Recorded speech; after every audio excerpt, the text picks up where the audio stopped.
Welcome to our channel. Today we how to install an online study abroad course with Coursera, quick tutorial step by step clearly. To begin, open your internet browser and go to the Coursera website. Once you're on the home page, look for the search bar at the top. Type study abroad into the search bar and press enter. Browse through the list of available courses related to study abroad. Click on the course that interests you to access its details. Read the course overview, syllabus, and reviews to ensure it meets your needs. When you're ready to enroll, click on the Enroll button. If you do not have an account, you will be prompted to create one. Fill in your name, email, and password to set up your account. Once you have an account, log in using your credentials. After logging in, navigate back to the course page. Click the Enroll button again. You may need to select a payment option if the course is paid. If there's a free option, select that if you prefer not to pay. Follow the prompts to complete your enrollment.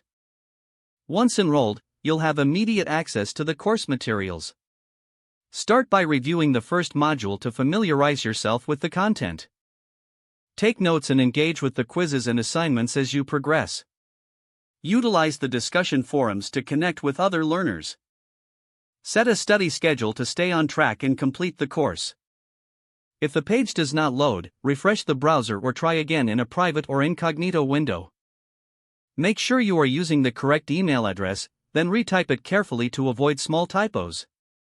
If your password is not accepted, use the reset option and create a new strong password you can remember. Check your spam folder for verification or security emails, then complete any requested confirmation steps. Enable two-factor authentication if available to improve account security and reduce unauthorized access risk.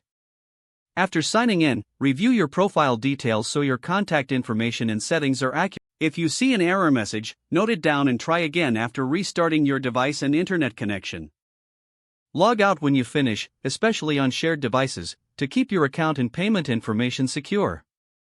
Don't forget to like this video and subscribe to our channel for more step-by-step tech guides.